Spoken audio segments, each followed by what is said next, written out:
Welcome to this panel, Cybersecurity in New Times.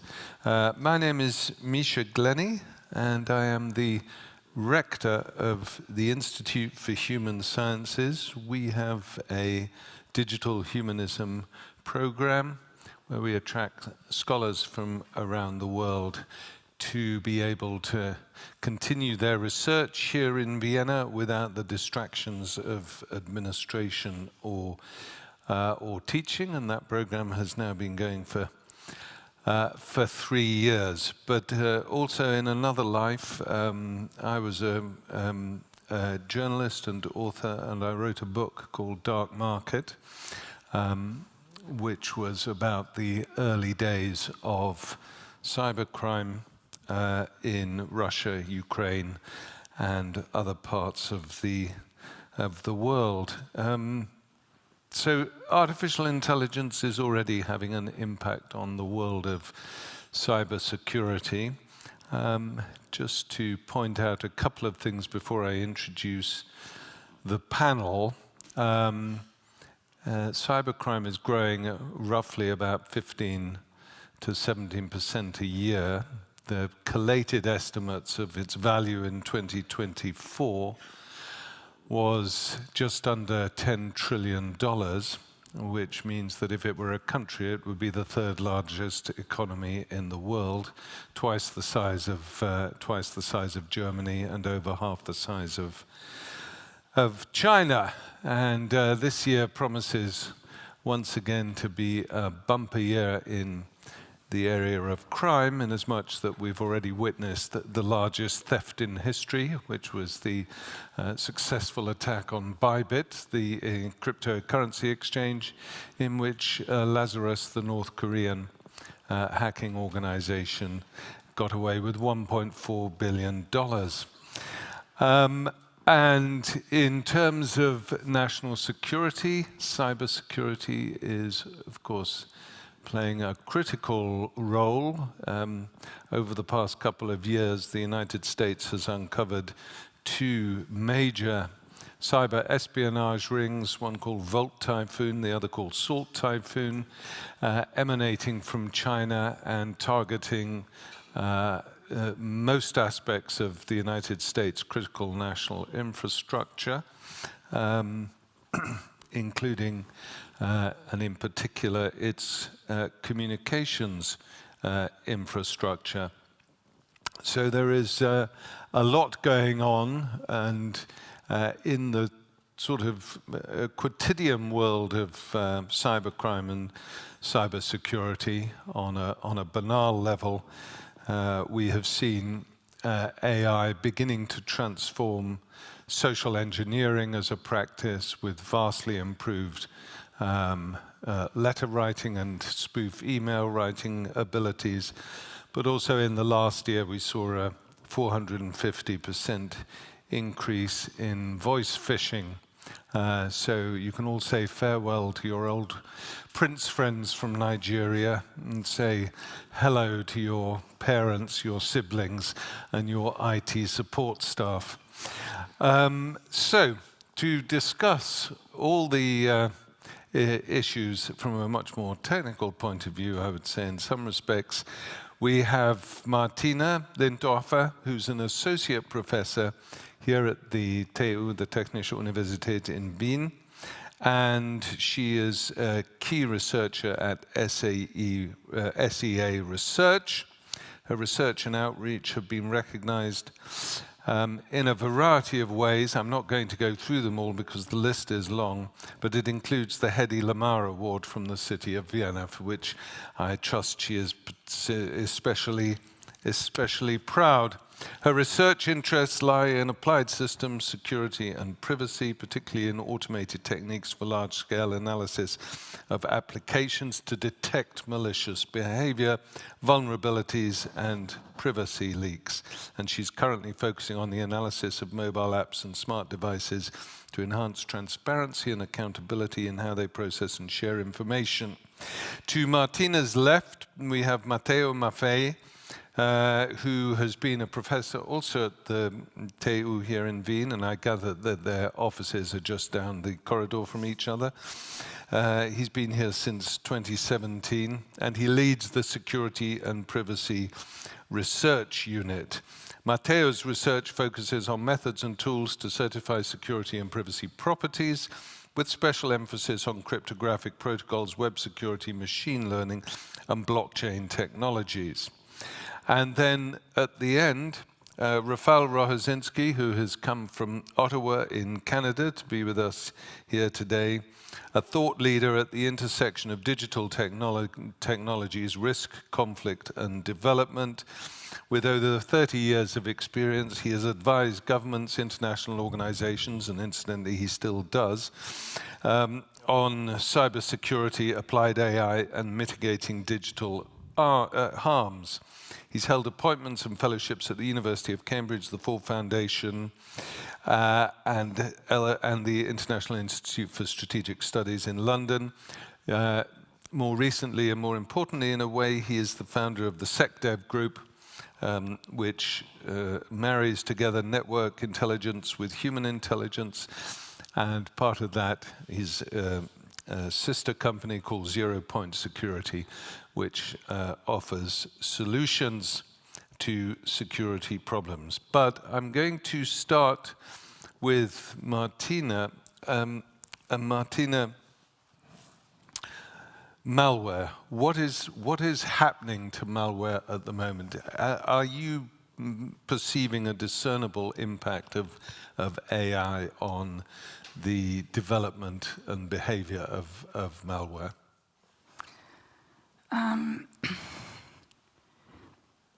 I don't know where to start. So first of all, I've been researching malware since the beginning of my academic career, like 14 years ago. And back then, we focused on Windows malware, but slowly, we now all have mobile phones, and we looked into mobile apps. And I have to say, everybody that tells you that you need an antivirus scanner on your phone is probably wrong, because in a sense, an app on a mobile phone, a virus scanner, doesn't really have the privileges to actually scan your phone for viruses. On the other hand, malware on mobile phones is not that much of an issue. Google and iOS have built this nice walled garden of where to install apps from, and they're also checking apps for unwanted behavior. And it's also, I want to argue that this definition of malware, so Google started to not call it malware anymore, but potentially harmful or potentially unwanted applications. A lot of regular apps we're using are behaving like malware in terms of the data they're collecting to a certain degree. When it comes to other types of malware, you already mentioned social engineering. Nowadays, the main way you're going to encounter malware is you get an email from, not from the prince in Nigeria, but from some colleague or somebody that reads really well, that's nicely AI generated, and that tricks you into downloading some application or some program, and the next step is your computer is locked and you get this nice type of ransomware. And that has really been the biggest shift that was also kind of facilitated by anonymous payments through Bitcoin. In a sense, previously it was hard for malware authors. Like, one thing is to infect a computer, the other thing is what do I do with it? How do I monetize this machine? I can steal credentials, I can steal banking credentials, but there was always this additional step. And nowadays, you get a malware that locks your computer or your phone and will tell you either all your files are encrypted. If you want to have them back, send us some money through this Bitcoin address.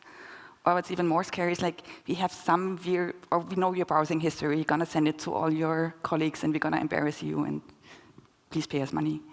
And it seems like a lucrative enough business model that it's still very much persisting.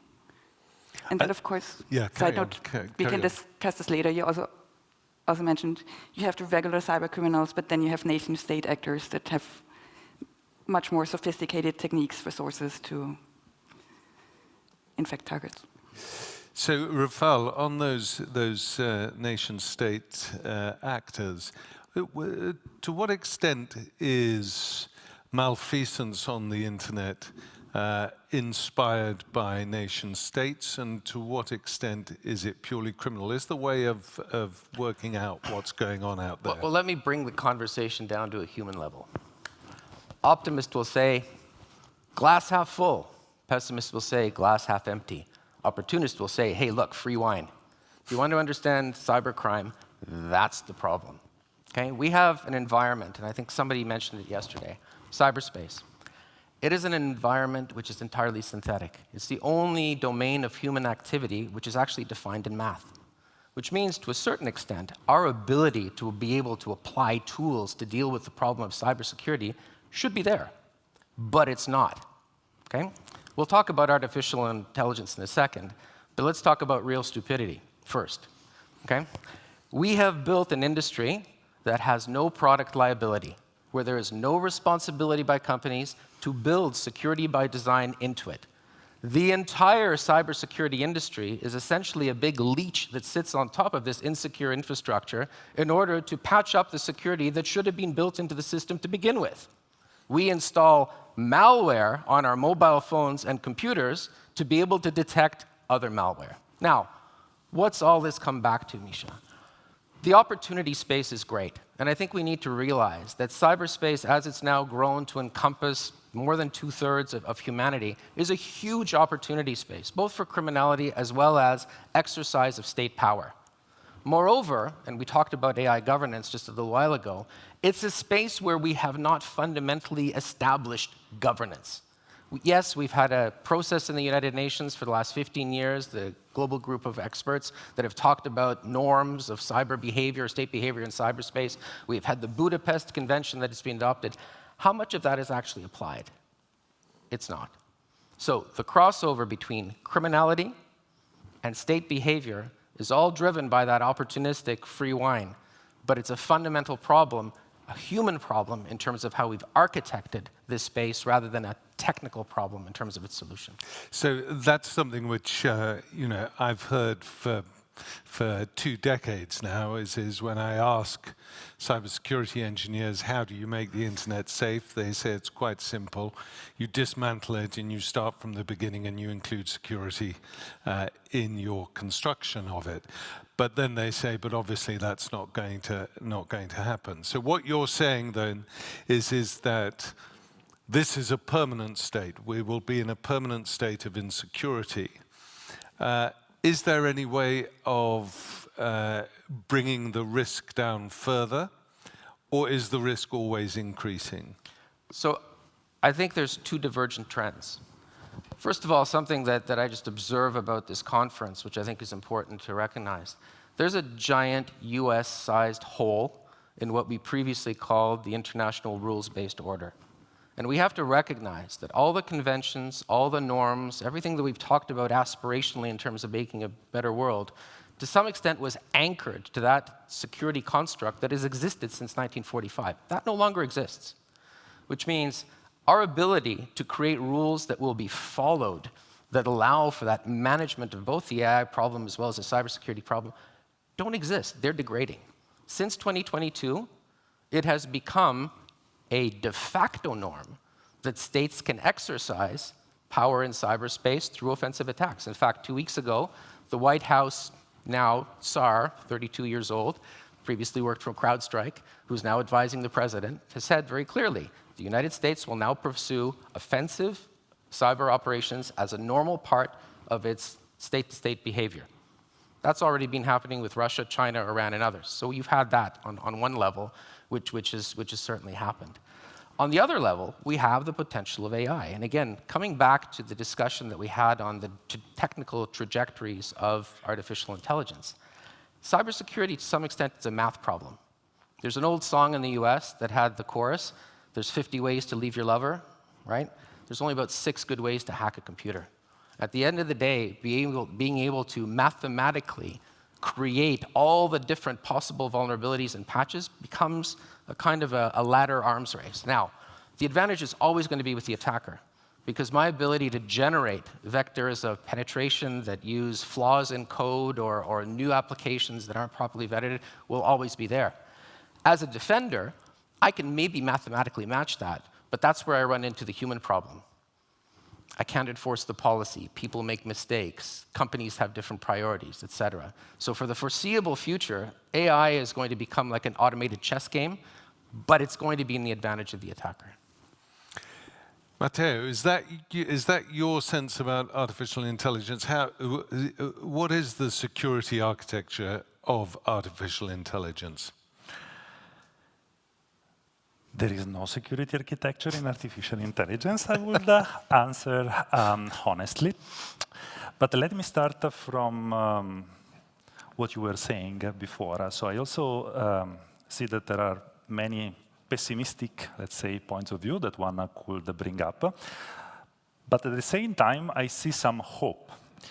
And the hope is compliance. We have new regulations coming. We have all the regulations, GDPR, we have NIS2, we have the EU Act for AI. So there is some hope, in my opinion, that compliance mandates fundamentally the principle of security and privacy by design, or somewhat pushes more industries, stakeholders in integrating security as a fundamental design principle. We are not quite there, but there is some hope from my point of view. Talking about security and AI, let's put it this way. AI is used everywhere, and in many cases in a non-responsible, from my point of view, way. So we tend to use AI, for instance, to translate all our documents, which means that fundamentally OpenAI has access to all the private conversations fundamentally from all over the world. Do these models actually guarantee privacy pragmatically? Are you sure that what you have typed to ChatGPT doesn't show up as a result of a query somewhere else in the planet, or maybe intentionally by hacking properly these models? No, you are not, because this type of privacy is not provided by ChatGPT. We are using AI for self-driving. Robustness is a huge problem that is now not yet solved. This means that a stop sign might be slightly tweaked with the pencil, and the car all of a sudden would recognize that sign as a speed limit, maybe 130. And you see these beautiful videos of Teslas crashing because they misinterpreted the signs on the street. Fairness. AI is used to give credits to people, or to decide whether a credit can be given or not. Are we sure that, maybe our sex, our religion, or somehow aspects that are not relevant for the decision are not taken into account? So is fairness a property that is guaranteed in the digital world, in a digital world in which we use AI? No, it's not. So these are big challenges, and sometimes people argue that it's okay, but we are using AI, but later on the results will be checked by humans. Actually, AI experts point out that there is a huge bias when it comes to AI, because humans are compliant with AI. They tend to be nice at it. And that means that when a result is output by an AI model, humans will tend to have a bias, an unconscious bias in believing that. So even regulators will be biased in checking the results of AI. So these are all challenges for the society, but these are also fantastic research opportunities for us. I have to say there are also big progress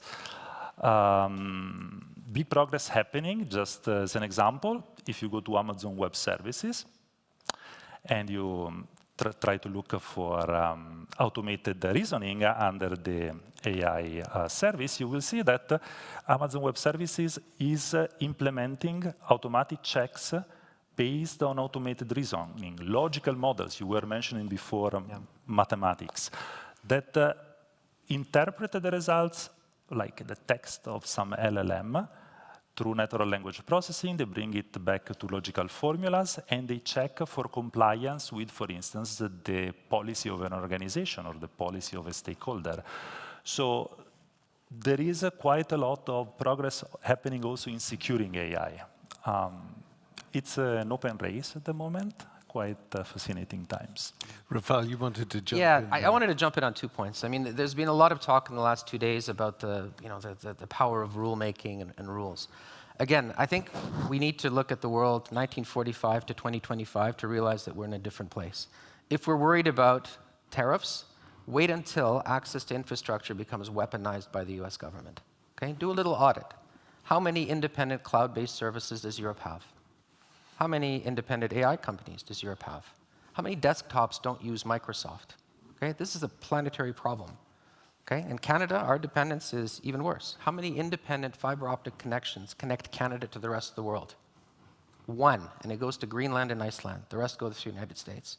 We've grown complacent with a dependency because of the security that we once held of this infrastructure being centralized largely in one country, at least from our point of view, European and United. So I think with rules, we have to realize we're in a different world. If that becomes weaponized, we're in a completely different place. The other thing I would say is, as I mentioned, cybersecurity is a mathematical game at the end of the game, and I think we should talk a little bit about that in terms of evolution of malware. But what that means is there's not going to be a cybersecurity company 3 years from now, 1 year from now, that isn't an AI company, that doesn't have its own models essentially running to be able to do that. So in my work, I'm paid to do 2 things. Think really dark thoughts, and then figure out ways of being able to get around that. So the really dark thought is this. If I'm going to be the next generation cyber criminal, I'm going to attack the AI models that power the cybersecurity companies. I'm going to do data poisoning against them so that they can't see the one flaw that I'm going to be exploiting. I'm going to try to introduce ways of being able to shape the way the models work through open source in ways that are to my advantage. And that's, maybe a negative way of looking at the world, but it's a realistic look at the world. I mean, let's again go back to something. 113 trillion GDP is the global economy right now. Okay, about 65% of it right now is in one way or another touched by digital, either because it's part of the digital economy or because the digital economy is part of the processing of it, finance, whatever it is. 50% of the world's connected global population of the internet is between the ages of 18 and 31. Okay? Most of them are located in the global south. These are young adults coming into their most productive years of life. This is where the aspirations of childhood meet the very, very harsh realities of being an adult. This is the population that is most motivated to change. Their social well-being, their economic well-being, that's where cybercrime comes in. The opportunity space is huge, and we have to bear that in mind. Innovation is going to happen in that space more than anywhere else. Who's the biggest user of AI in South Asia? Crime gangs in Myanmar. Okay? Right, great. Well, just one thing. I mean, I have to back up what Rafal is saying. I was recently in Berlin. I had a meeting with the intelligence services in Berlin, and I asked them what systems they use and which cloud services they use, and it is 100% Microsoft. They did admit that this was a problem, and they are studying the issue going forward, but that's not the most encouraging of signs. But anyhow, so on that question of malware and AI, one thing that I learned a couple of weeks ago is one of the big cybersecurity firms here in Europe, a young researcher there, used DeepSeek and found using DeepSeek 2 zero-day vulnerabilities in Firefox. And then DeepSeek also offered the patches, which they then used, and it apparently worked. So this is an amazingly powerful tool in terms of vulnerability, establishing vulnerabilities. But what about from the other way around? I mean, as a malware researcher, is it something that you've already noticed, the production of new forms of malware by AI? So first of all, I'm surprised that it's that good. Yeah, so were they. But they gave it to Mozilla, and Mozilla patched it. Yeah, we also heard in the panel before that AI is good at finding patterns in past data, and security topics or security areas are finding trends in new data and new previously unknown things, and AI typically isn't that great in it. Yeah, but it's a nice tool for attackers to just automatically generate all kinds of new malware that can circumvent the defenses that we have, that are also based on malware, this AI, this nice ping pong between one AI trying to detect the other AI-generated malware. And I'm slightly hopeful, but I'm also not that sure how well AI works in practice for malware detection. I feel like malware detection. Yeah. I feel like a lot of companies need to invest in it and need to investigate it because it's like the new hype, it's a good selling point. But getting the training right, getting the label training data, retraining it against concept drift. And we also did a study where AI is very efficient in also taking shortcuts and finding the most simple way in classifying something and picking up on features where a human analyst would say that doesn't make any sense, detecting this malware is like a small little program that comes in an email attachment versus Microsoft Office, that's this huge program base. And that was a feature. And I think when we started using AI for malware detection, we still had the human analysts that did the feature engineering and looked at what does make sense to feed into the algorithm. But then we discovered deep learning. We just throw in the malware and see what comes out. Now we feed everything to LLMs. The models are becoming that complex that you can't explain anymore why they're working. If you give the results to a human, if you have some kind of weights or features, you can say, yeah, that makes sense. But now if you don't even understand how those models work, fun. Yeah, I'd completely agree. So when I said that, cybersecurity is like a game of matched chess with AI, it's a bit like you're playing chess and all of a sudden the lights go out, or that you were told to miss a turn, or that someone takes a pawn off. So I'd agree that at this current stage, AI is really good for human-AI teaming. It allows you to look at data at scale and correlations at scale that otherwise aren't visible, to be able to look for very, very specific patterns and inform them, and also look for sort of probabilistic mutation paths for particular exploits. I think it's really, really good at that.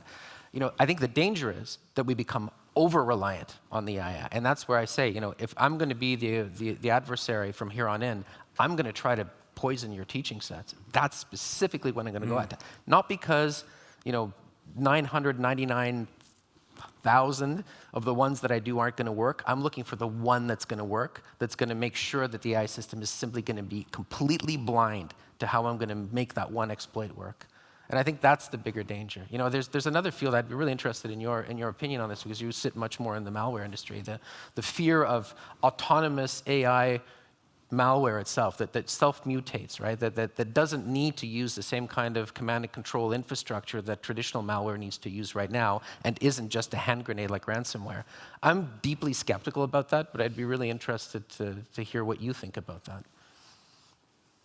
I mean, to a certain degree, we have self-modifying malware that just repacks itself to have new patterns and re-encrypts itself. I mean, polymorphic malware has existed for a long time. But polymorphic so what's the step up? Self-learning. Yeah. The thing is, also, what's the motivation? Simple techniques still work. So I'm not sure if malware right now has the incentive to investigate such techniques. If I'm a nation-state attacker that programs advanced persistent threats, then it's another topic. But regular malware, there's so many simple things. The human always the weakest link that just clicks on everything that's shiny. And yeah, I think it's a risk, but it might take some time.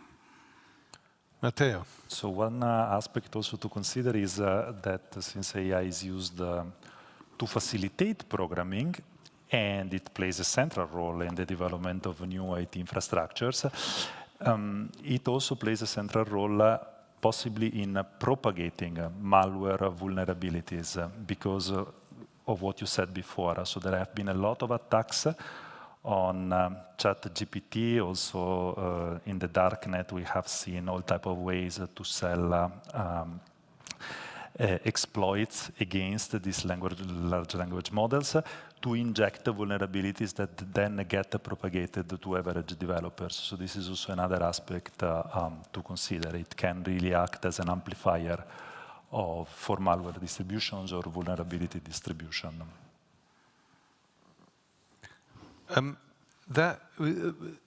Those exploits being sold on the dark web, how successful have they been? Has there been any indication that they're successfully utilized? Well, I just wanted to give you a statistic because you rightfully said, the statistic of 10.5 billion Trillion. on cybercrime. So the market last year for weaponized code was 23.7 billion. Okay, and that's not cyber criminals buying it. Those are nation states that are buying it as essentially stores for cyber weapons. So there's a huge, huge market and demand for that. Where do you get that figure? I'll give it to you later, Misha. But it's a growth of about 10% per I mean, year. that's really astonishing. 23.7 billion. Yeah. Wow. That's very serious. But have we seen any impact on it in the real world as far as we know? So here's the other part. Why is cybersecurity a shell game? Because we're always being told, that the next catastrophe is around the corner. How many times has Ukraine been hit by a zero-day exploit in the last 2 years? Multiple times. Okay?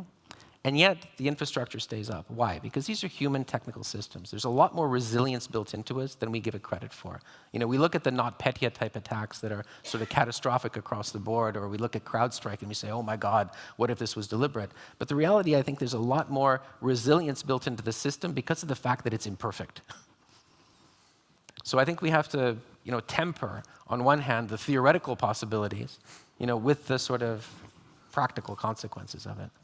Also, one aspect to consider when you ask what is the impact, that assumes that we can see the entire causality flow from injecting something into the model and measuring the vulnerabilities. But of course, if I can do that, I'm not going to tell you. I'm going to just exploit that, right? So this is hard to quantify. But there is some interesting research I wanted to bring on the topic of artificial intelligence or real stupidity. So we would expect that AI is very good to write secure code, right? Because we tell our students typical guidelines, right? Use these libraries, don't do this, try to program this way. So this should be something extremely easy to convey via automated code generation. And there have been some interesting research results showing that 30% of the AI-generated code has often severe exploitable vulnerabilities. So we are in the range of 1/3 of the code generated by AI conveys vulnerabilities. And then there is an interesting question, are humans better than AI in writing secure code, or are they more stupid? Who is more stupid, who is better? And so 1/3 of the time, AI-generated code introduced vulnerabilities as compared to humans, but also avoided them 25% of the time. So there is a bit of a race, but there is definitely at the moment no clear winner. So these are research papers from last year. That's just to inform about the status quo. So there is some opportunity space there, but not quite the decisive results yet. So I was furiously looking at my phone because I had a junior developer on my side teach me a new word last week. It's called vibe coding. Okay? Vibe coding. Vibe coding, which is basically coding by using an AI to write the code for you. And you're absolutely right. Yeah. So it's definitely an issue. And I think, this is, again, if I was an adversary, I'm going to be effectively making sure, that those services now that purport to be writing clean code don't. And you're right. I mean, you can run it through a compiler and eventually see if there's errors, but there's much, much more subtle ways of being able to impact how this code is written. And that's a beautiful frontier for cybercrime that anybody's interested, definitely there for exploiting. Martina, if we go back just a bit to the social engineering, are we still in a world where fundamentally, at the moment, the primary vulnerability in internet systems are the human vulnerabilities? Or are you seeing any of that shift where machine vulnerabilities start to play a role as well? Yes and no. On the one hand, I agree that ultimately we should throw away the operating systems we have and build them from ground up in a more secure way. They're getting so complex that there's always going to be some vulnerabilities. But yeah, even if we live in a world that's perfectly secure, the weakest link is the human. There's the saying the problem exists between keyboard and chair, so the humans. But it also depends on what kind of vulnerabilities you're talking about. I fully agree with one of the biggest issues we should discuss is our reliance and dependence on huge platforms and companies, and what does this mean for us in the future? What does this mean in the geopolitical landscape we're living in now? So this topic of digital sovereignty, of course, we're not inventing anything, but has really priority number one today, given the new political developments.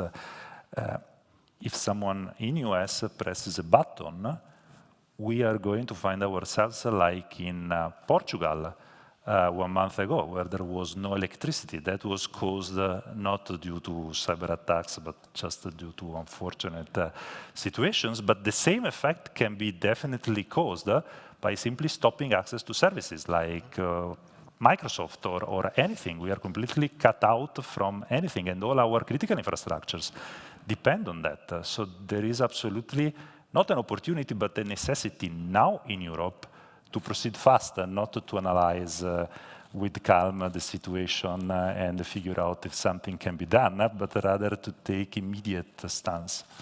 Yeah. I want to come back to Europe, but before we do, and Rafal, you can add on what you were going to say. But from that perspective, what the Chinese have done, and even to an extent what the Russians have done, what the Chinese have done, though, is that basically going towards the balkanization of the internet and cutting themselves off to an extent is turning out to be possibly a prescient move on the part of the Chinese.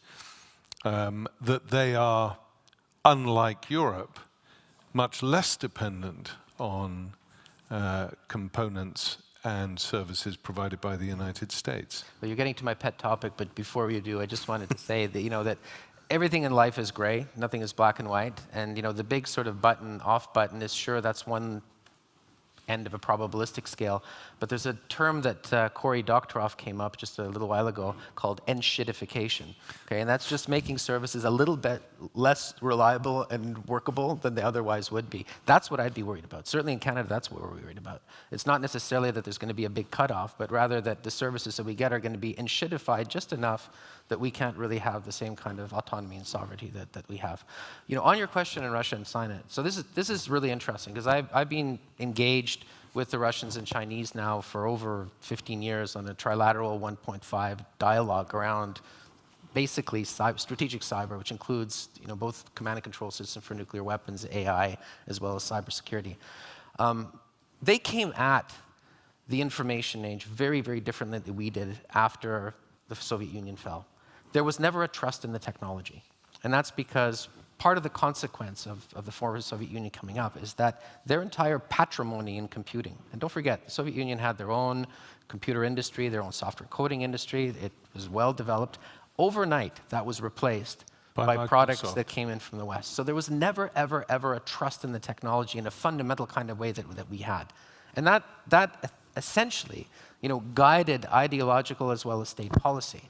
Now, for them, digital sovereignty was informational sovereignty. It was imposing national laws over the content as well as the hardware. They never referred to it as cybersecurity. No, they it was always called it information security. Which is a different concept. Information security is what they call it, but it encompasses the security of networks as well as the content that's within it.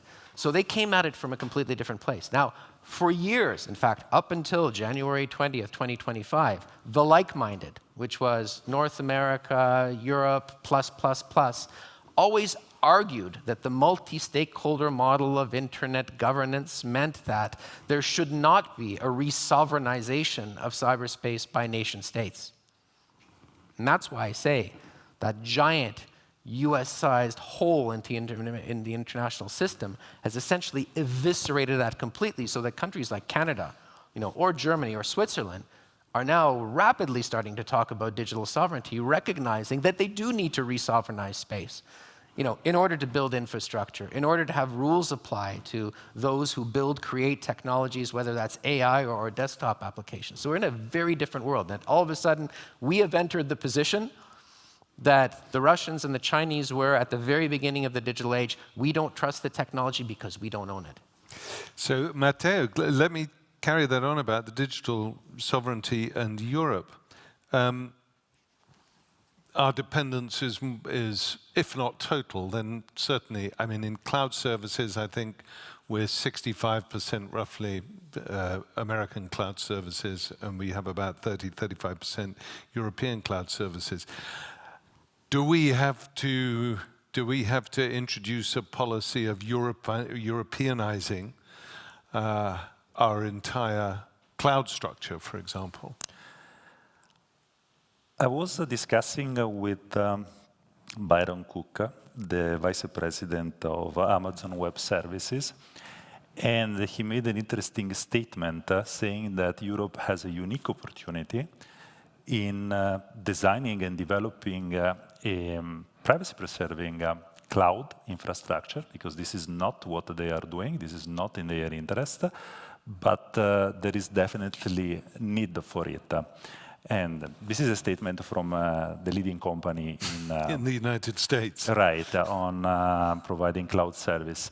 I also wanted to report another success story from my point of view. It's not that we're really stuck. In Switzerland, in the last few years, there has been a huge development in designing an independent, secure, and formally certified internet infrastructure, of course compatible with the internet, but what Switzerland stakeholders realized is that they need to make sure that their communication stays in Switzerland and cannot be censored or cannot be anyway monitored by other parties. So they have invested in research at ETH, and they have designed from the ground up the whole networking stack, routing stack, formally verified all the components, and now post-government, all critical infrastructures communicate via their own designed, provably secure routing infrastructure and network. So this is a big success story that shows that this is possible. This, of course, requires a synchronization between stakeholders and academia, scientists, but the outcome is very tangible. Switzerland has now a provably secure routing infrastructure in place that is used for critical communication. They are also doing the software layer, but they started basically from the ground up. And I think this is fairly impressive, and this is something we should definitely follow. So Switzerland is caught up to Iran.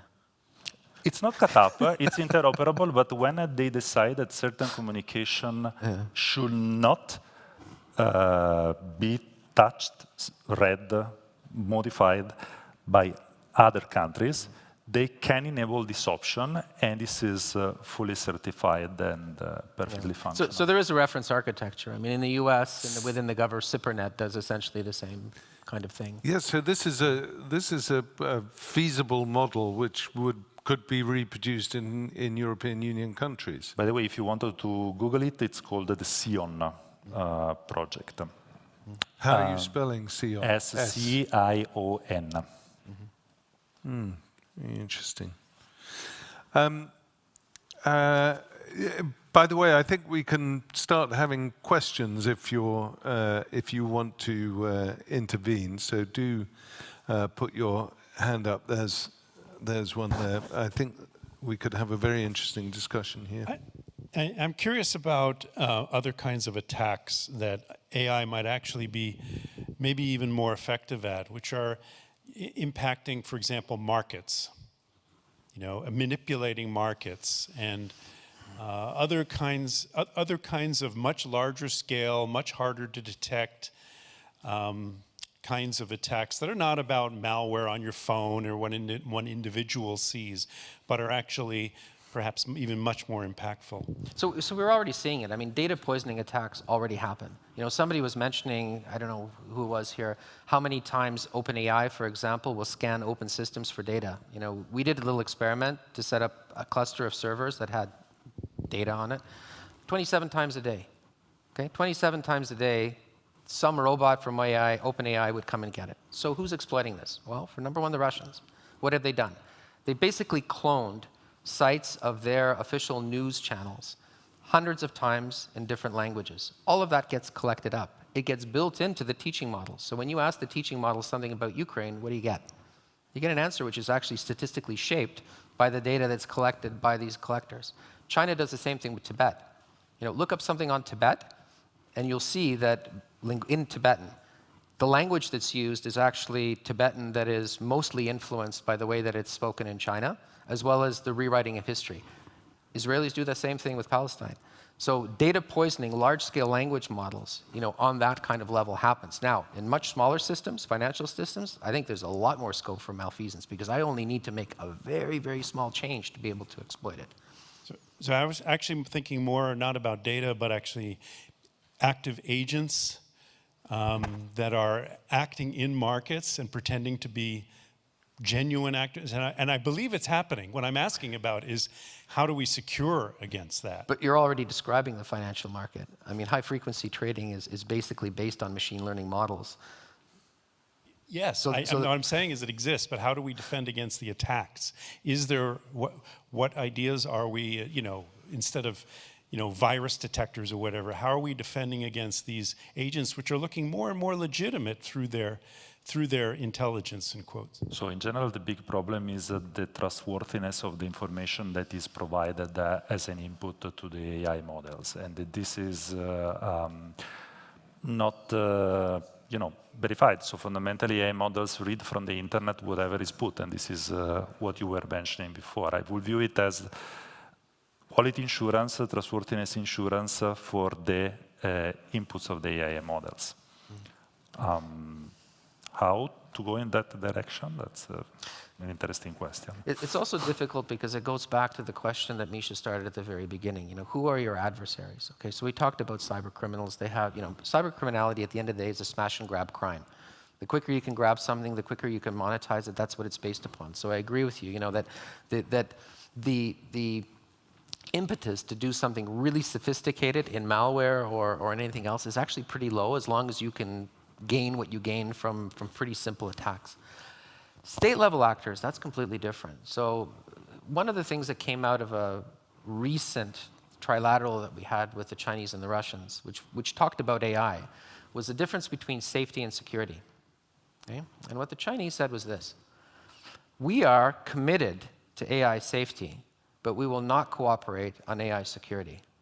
Okay? Say that to yourself 3 times and understand what they're saying. In other words, as long as we're talking about the integrity of models where there's a common interest, we are willing to work on that. But we recognize the strategic advantage of these systems, therefore they're a legitimate target for our state interests. I also might want to add, so I have no idea about financial markets, but it kind of reminds me also about this bot problem on Twitter, for example, or X, or what it's called now, where you have this autonomous agents, essentially the bots that spread misinformation. And there we had a pretty good handle on how to detect those accounts based on how long are those accounts active, what's their social graph, who are they following.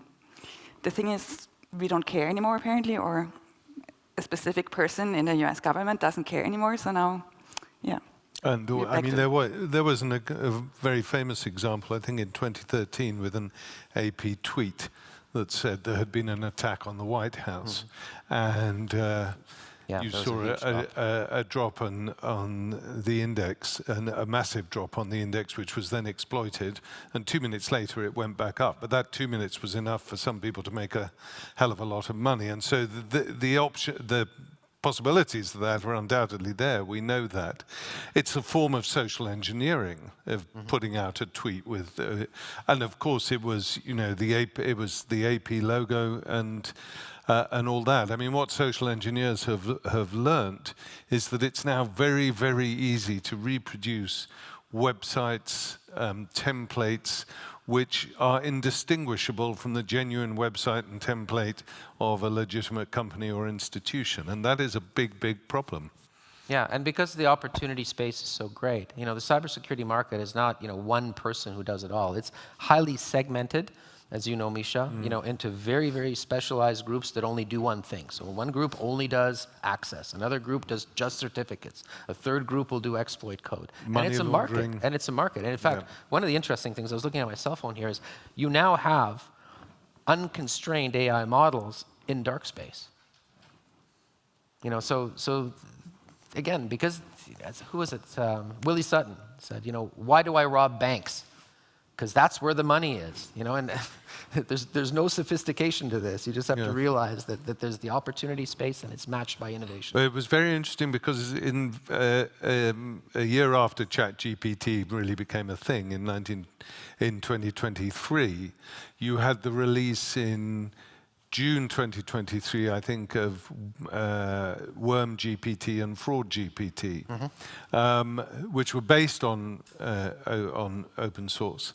And they closed down after about 2 months or so because they found they couldn't monetize it because too many other people had worked out how you did that. And that speaks to the open source thing, which we've discussed in the past. That, of course, is a huge advantage to criminals, I would have thought.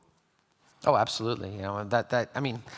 This is the great opportunity space for AI, which I think we all recognize, is that the models are open. So you can do it. You can build it yourself. You're not necessarily tied to these giant companies which really have monetized themselves on the basis of collection of data.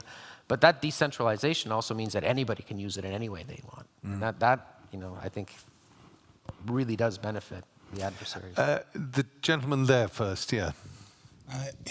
Thomas Haig, University of Wisconsin, Milwaukee. So just listening to this panel in conjunction with the others, I'm just really struck by the difference in specificity and essentially reality of the things you're talking about, versus the typical AI safety concerns about the planet being reduced to paper clips and these very hypothetical things that are being preemptively guarded against with elaborate processes versus the enormous and increasingly AI-based reality of cybercrime.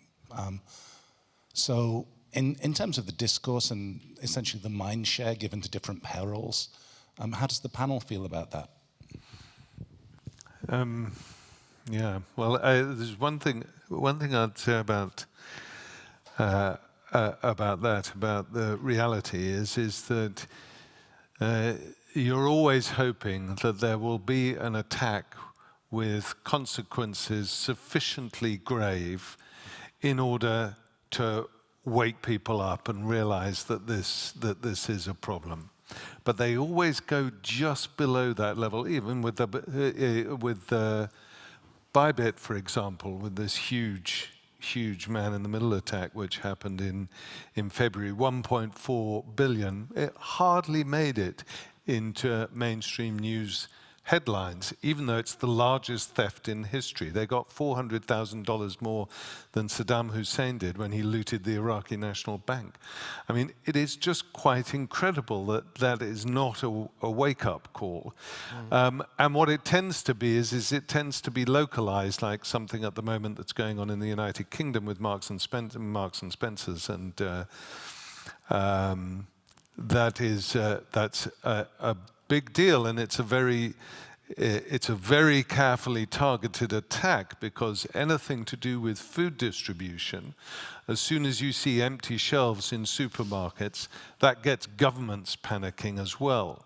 And as it is for Marks and Spencers, it's incredibly expensive, this attack. They've £1 million on their market cap, and they're losing. They will lose something like £300 million this year. But it doesn't trigger that sort of concern or panic, which is required to say, right. So I'm old enough to have been part of the build-out of the internet, when the Internet Society was basically having discussions like we're having here around digital humanism. And I remember this sort of moment in time in 1995 when we all got together with George Sadowski and others. Everyone went, cybercrime? Why is cybercrime a thing? You know, nobody thought that there would be malfeasance, that people would be exploiting technologies in ways other than making the planet a better place and putting us together. I get the sense also that the way that we talk about AI within this conference is like this supertanker, you know, that we're all kind of locked into a particular paradigm and idea of what we think the problems are, when we're actually avoiding two giant problems that are going to shape this arena. Number one is geopolitics. I mean, everything that we've been talking about, whether it's the United States, whether it's North Korea, Russia, this is geopolitics. This is reality that we have a source of power. Commanding heights of AI belong to two countries, both in terms of compute power, algorithms, and data. That's a reality. Thank you very much, Europe, for having a discussion about governance. You're not at the table. And I'm not saying this out of disrespect. I'm just saying this out of reality, right? The other thing that we're avoiding is demographics. You know, so I'll tell a small anecdote. You know, I've got a 15-year-old, and I was doing a talk for a Defense Department on AI. And he was sort of looking over my shoulder, and he said, "Oh, you're doing something on AI. I know all about that." I kind of looked at him, "Okay, smarty pants, what exactly do you know about it?" And he said, "Let me show you." And he logs into his video game, and he says, "See all these players? These are my AI wingmen." Okay? So he was interacting with AI not as a concept, not as a platform, not as, you know, as something that needs to be regulated, but as something that he understood in his sort of 15-year-old mind as a being, but not quite a being. So when he interacts with ChatGPT, it's not application, it's a kind of a helper, a quasi-human helper that he uses. He navigates in space in 3 dimensions, which I don't do in cyberspace. He navigates in informational space in the same kind of way.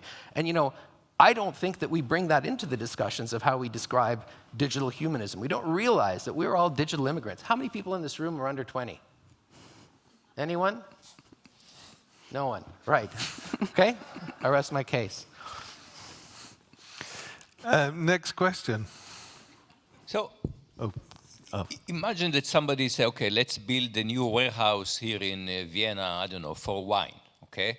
Nobody would imagine building a warehouse without thinking, okay, how do we locate? What is the security, you know, physical security? How do we move, what did you say, 65% of the economy now is somehow is partly digital? What will historian write about it? How do we take some aspect that in every other segment of life, we think about it, okay? And here we just say, poo-poo it, okay? Utopia. Nobody will do cybercrime. Nobody will break into.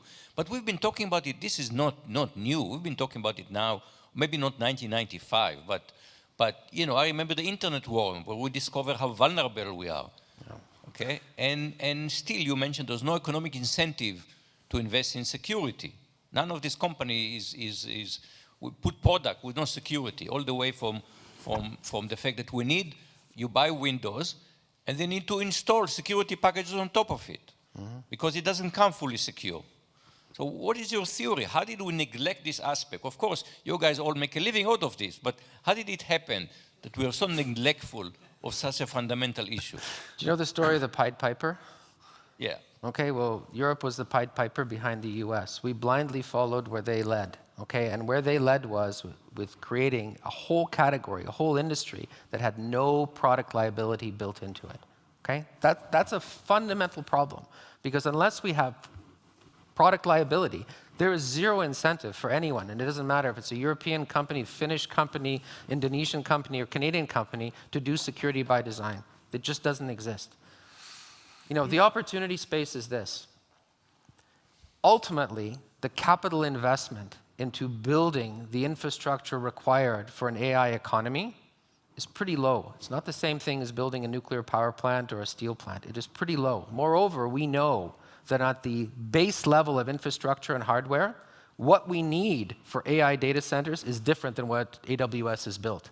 Which means, with the right political will, there's no reason why Europe can't build a stack that starts from infrastructure, builds applications, builds data, and has the values and norms on top of it. Will it be easy? No.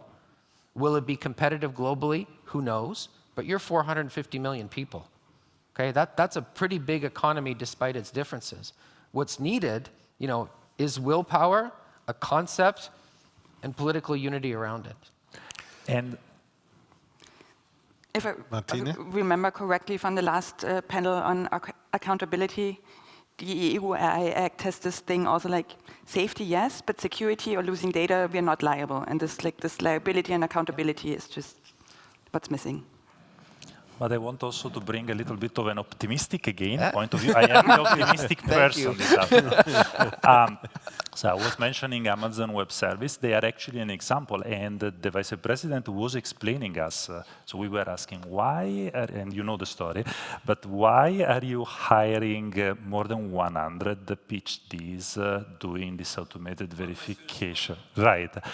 And his answer was, economically, this is for us an advantage because the money that we would spend in going and verifying what we are actually delivering to the client, besides the financial consequences, but really like the money that we would have to invest to check, for us it's much better to invest it in doing this automatic security verification because then what we save, we reinvest it in the product. So there is a pure financial reason.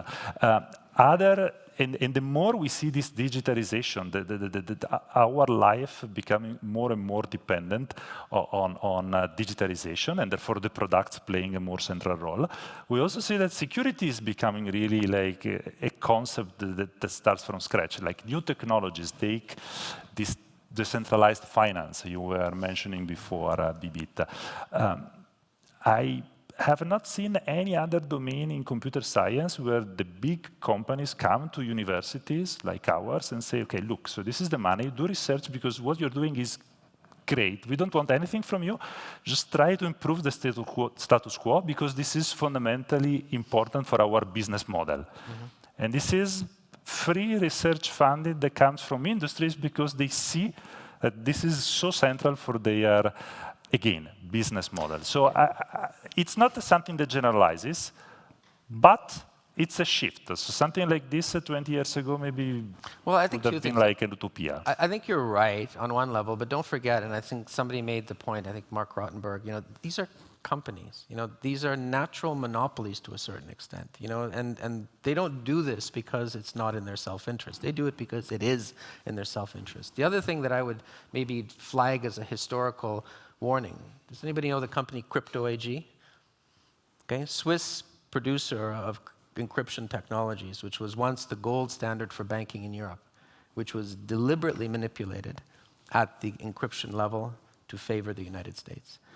Do not look at AWS as a neutral global company. And I'm not saying that, for anything other than just live in the real world and realize that AI, data, this is the commanding height of the global economy. And look, who owns it wins. we also had an example with Ukraine when Trump ordered the intelligence services to be withdrawn to Ukraine. The key intelligence, or one of the key intelligence services, was Maxar Technologies, which was the satellite technologies. And within a couple of hours, Maxar had turned off Ukraine's access to their services, and Ukraine was flying blind. That's how close the relationship between a private company and political power in the United States can be. Sorry, Martina, you wanted to say something. Yeah, also see this relationship between academia and private companies more critical. Like, yes, we need more funding, but the companies don't do this out of the goodness of their heart. There's been also cases where the big companies tried to bury some research that wasn't so friendly to what they were doing, or giving money to people where they know that they're doing research that's in their business interest. And yeah, honestly, crypto companies have a lot of money, but they're also the area where they're losing so much money to scams, minor bugs. I don't have the numbers, but it's mind-boggling how much money is regularly lost to vulnerabilities and social engineering. So they need some help, I understand. Exactly. We have another question there. I see 4 questions. We've got 4 questions coming, but the first one. Yeah, so there have been many talks and many aspects of maybe building a European Union-based cloud service. On the other hand, there are plans for laws like any member state can request any data from cloud services. So maybe that's also not the best thing for the future when we think of Hungary, possibly other not so well-intentioned states. I have been for a long time of the opinion that the humanist way of computing is running your own system, keeping knowledge locally, keeping work locally, and taking the responsibility for your own system on your own. What do you say of this from the security perspective? Anyone? Martina? I mean, obviously, all of our systems would be the most secure if we didn't put them on the internet, but it's just not the world we live in anymore. It's Well, I'll give the paradoxical answer because I kind of understand, I'm sympathetic to what Matteo says. Security scales, okay? There's lots that you can get from AWS or from Google Cloud Compute or from Azure that there's no way that you could possibly do yourself unless you had a team that was constantly looking at it. There's automated processes that are put in place that actually, for most organizations that don't have a dedicated high-level team to constantly look after security, cloud security will bring into place. And that was all true, for the most part until January 20th, 2025, when all of a sudden geopolitics created an inconvenience for us. So we're caught in a dilemma. The reality is that most organizations, doesn't matter if you're a university, a company, Credit Suisse, can't retain the high-level skill set, which is a high-level, low-density skill set. In other words, few people have it, and those who have it are high value, to be able to look after their own system. Okay? That's where companies, whether those are cybersecurity companies, cloud computing companies, really have an advantage and have created a huge benefit. But again, the inconvenience of geopolitics now have to force us to reconsider that. Question there?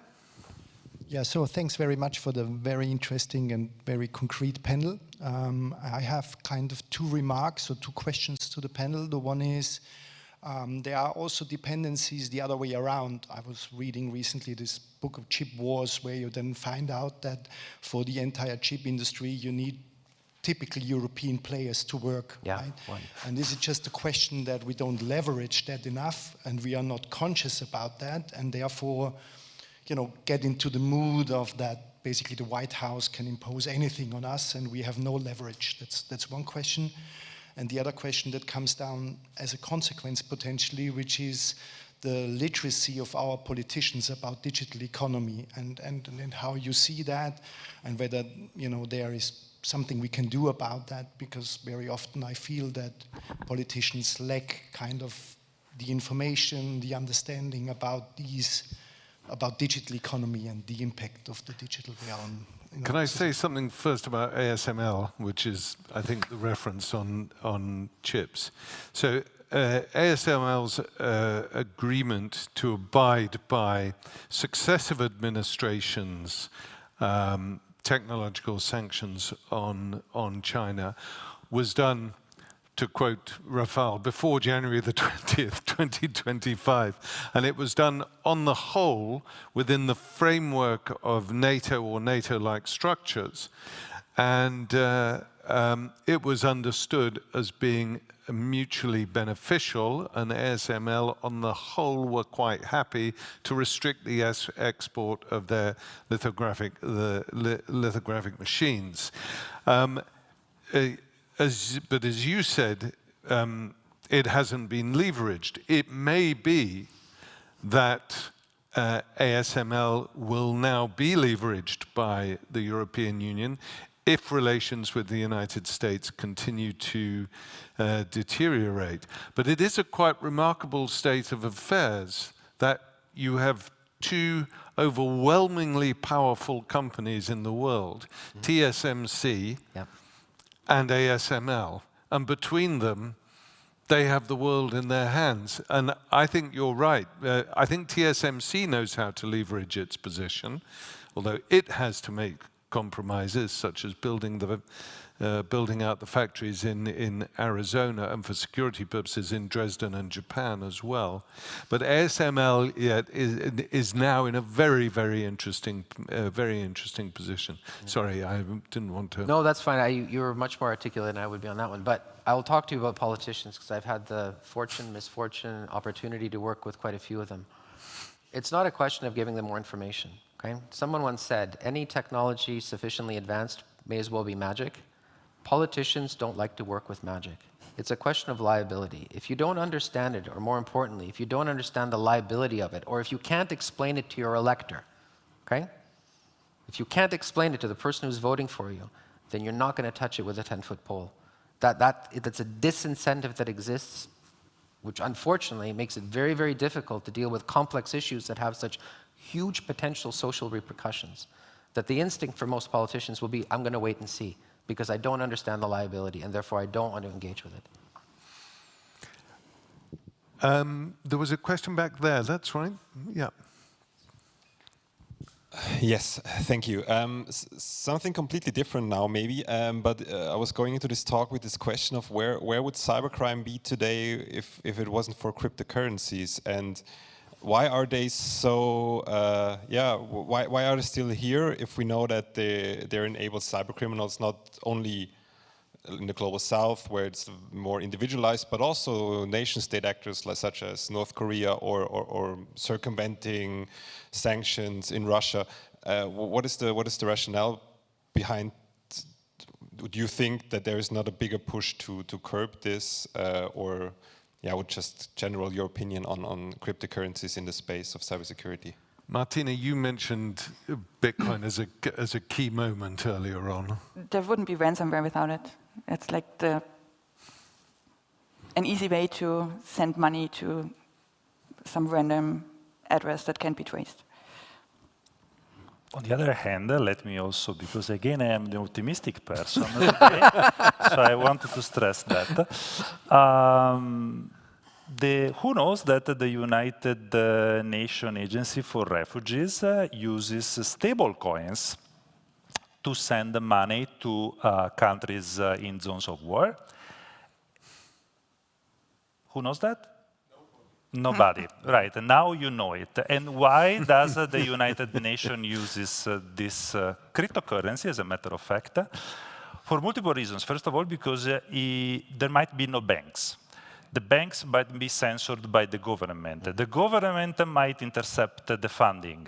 So all of that simply is not reliable, and the United Nations decided that stable coins are an easier way to transfer money that can be made more accessible in certain areas. So this is how now donations are done in those of war. So again,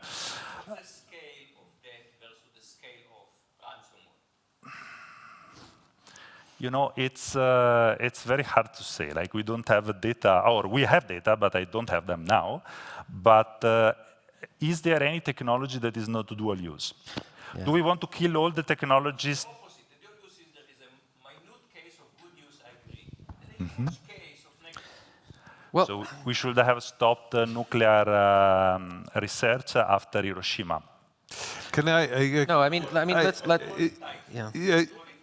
Can I say that the vast majority of Bitcoin is not used for criminal purposes? Yeah. The vast majority of Bitcoin are used by banks and hedge funds who anticipate that the United States is going to... Look, it's an evolution of financial instrument which is not backed by a national asset. You know, it solves a lot of problems in the way that petrodollars or eurodollars solved a lot of problems. I mean, the question, why do we tolerate Bitcoin? It's the same way why the US tolerated and why everybody bought into a dollarized global economy, because it facilitated the anonymous transfer of value globally with using a single currency. You know, unfortunately, the ship is definitely sailing in the direction of cryptocurrencies becoming much more widely accepted. I mean, number one, the US has declared its interest or its intent to create a sovereign wealth fund based on cryptocurrencies. Secondly, if you were reading one of the 130-some executive orders that came out, the one that really intrigued me was the one that talked about cryptocurrencies, because it did two things. First of all, it makes it illegal for the central bank, the Federal Reserve, to actually issue a digital currency. In other words, they don't want a traceable equivalent to the US dollar in cryptocurrencies. Second that it did is it legalized any entity to create fiat currency in cryptocurrency. So if I'm Meta, I can create my own currency of trade. So, there are interests there, obviously, but I think the ship has sailed, and it is an evolution of a financial mechanism. I think my personal opinion is that it's a really great way of being able to de-dollarize the United States and effectively bilk everyone out of the $38 trillion that the United States owes overseas debtors. But that's just my tinfoil hat. There is, in terms of, just before we finish on this, I mean, Bitcoin is traceable under certain circumstances. Every time that law enforcement in particular find a way of tracing Bitcoin, then a new technology is introduced, most particularly mixing technology, so that Bitcoin becomes harder to trace. But even with mixing technology, it's not impossible to trace it under certain circumstances. So you have the same race of sword and shield race within the exchange of cryptocurrency as you do with security as a whole. Madam. Hi, I'm Linda Hardeman. I'm based in the Netherlands, and I'm the chair of the advisory council for our national infrastructure called SURF. I don't know if any of you have heard of it. So I'm here to bring a little bit of the optimistic news. About 6 months ago, we decided to hold a course for university heads to think about digital sovereignty, which was planned before certain people came to be president. And this has meant that the last 4 or 5 months, every month, Friday afternoon, we've had basically the decision makers at universities and University of Applied Sciences come and talk about these issues, and explaining also that we have the technology of the stacks. So I won't say it's a European stack, but it's open source tools that are available. And the only thing stopping us from using them is that we're not yet using them. And one of the professors at Utrecht University, José van Dijk, she's been doing pilot projects with other project partners to try out these tools. I mean, they all work perfectly fine. They're just not Microsoft, and they just work ever so slightly differently. And then the sort of thought process being, first of all, Netherlands is nice and small, so if we decide within our own organization we're going to switch, we can all switch. We don't have to pay the big tech providers anymore, and we can use that money to pay our own programmers to make the interfaces nicer. So there is a glimmer of hope. You know, the door is just sort of open. You can sort of see the light inside the party. And if we come back next year, I can tell you how the party has progressed. Definitely, thank you for your efforts. I've heard about this, and I know also Germany has some similar initiatives. We also started looking into this with colleagues from the Netherlands back in the beginning of the pandemic, when from one day to the other, the choice was, am I switching to Microsoft Teams or am I switching to Zoom? What I also found really depressing that we switched to Zoom. That schools in Austria switched, I think, all of them to Teams. They paid a huge amount of money to consulting firms that told them you now need to use this whole Microsoft suite.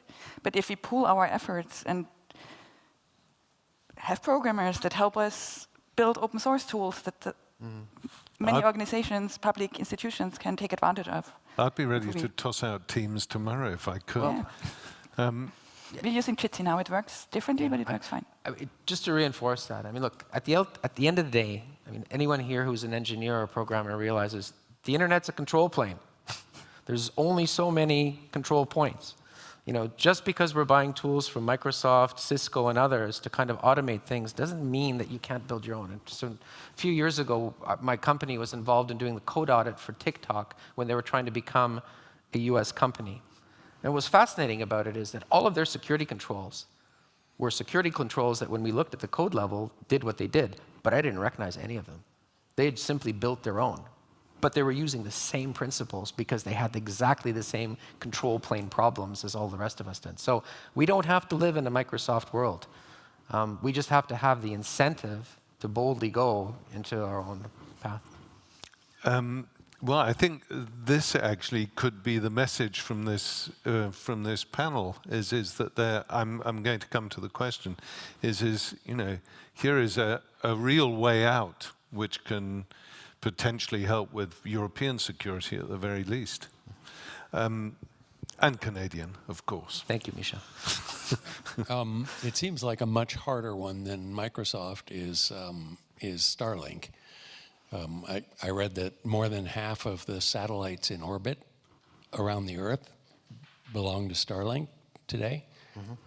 And it seems like they're absolutely locking up this wireless internet market. And it's worse than just having the US in charge. It's also a real idiot. It's Elon Musk in charge. Can I say something briefly about this, because I've been doing some work on Starlink. Starlink now has 7,000 satellites in low Earth orbit. Its nearest competitor is Eutelsat with 634. That means Starlink has over 10 times as many as Eutelsat. Not only that, Musk is using his position of influence over Trump to secure a series of permissions from the Federal Communications Commission, the FCC in the United States at the moment, to provide mobile telephony through Starlink. He has 10 million subscribers to Starlink at the moment. 5 million of those subscribers are outside of the United States, mostly here in Europe, but also in South America and in Africa and Asia. Now this, I agree with you. The potential for communications control that Musk has, forget flying to Mars. What SpaceX is all about is establishing a monopoly through satellite communications. The Chinese are also very, very aware of this, and they have their own plans in that direction. So we talked about this earlier, Misha. I mean, the one thing that Starlink's model, unfortunately, and maybe fortunately for us, is subject to is that they're prisoners of gravity. LEO's burned out, lower Earth orbit satellites. Lower Earth orbit. They're dependent on a constant flow of cash from their subscribers in order to maintain this infrastructure. It's not like building a railway or building a highway that's going to be a capital asset for 50 years. These are basically, every 3 years he has to replace every one of those 7,000. If we're now in a world that's going to be more transactional, where there is going to be a re-sovereignization, including over telecommunications, then perhaps this kind of natural monopoly that Mr. Musk has been building isn't quite as durable or stable as we think it is. Nonetheless, if you do use Starlink, think about it, whether it's your best option. That's an own personal position. So.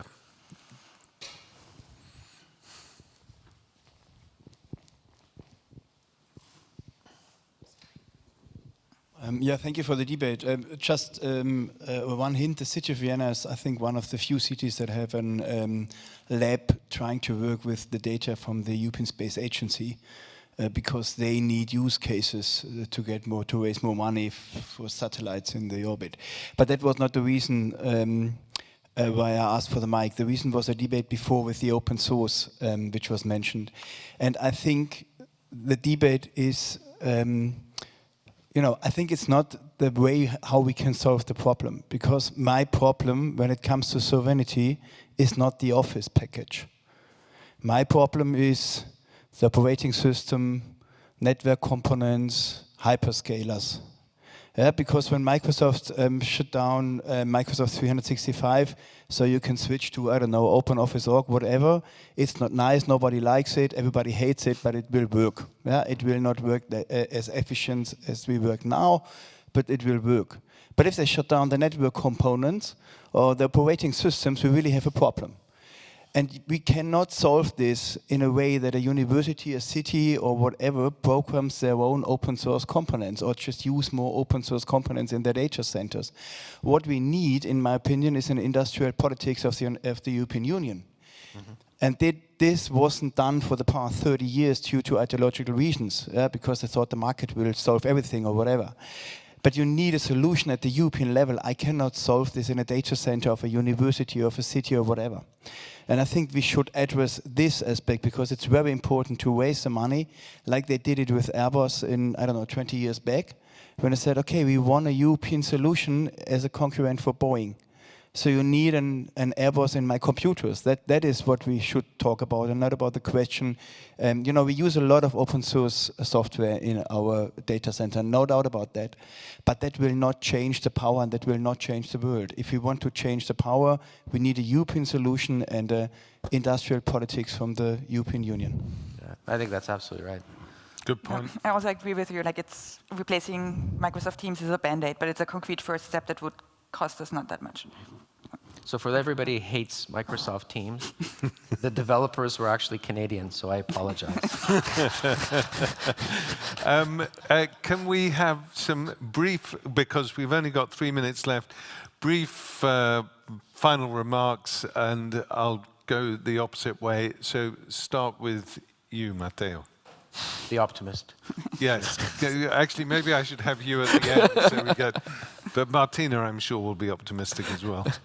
Maybe just I will just highlight the final message that you suggested, that digital sovereignty is now a mission, a need. It's an opportunity, even a financial opportunity, and it's mandatory to have compliance inputs on that. So the role of politics, the role of our governments is really crucial here to give the sign, give the indication, and put in motion this engine of digital sovereignty.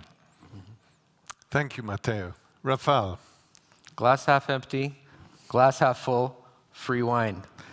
As important as the discussions are about values, I think we need to keep our eyes very, very grounded. You know, this space is going to be subject to human activity, the good, the bad, and the ugly, just like every other form of endeavor. For those of you who are at universities, researchers, deans, and others, how many of you actually have AI security programs? Very, very few. Okay, and I can't remember the number when we looked at it a couple of years ago, but I remember it was like 2% of the research funding that was going into AI actually went into security models. You know, if you want to make money as investors, invest in an AI security company. I will guarantee you will get your money back. Point is that this is a space that is going to be subject to adversarial intent, and we just have to prepare for it, even as we think through our humanist values in this space.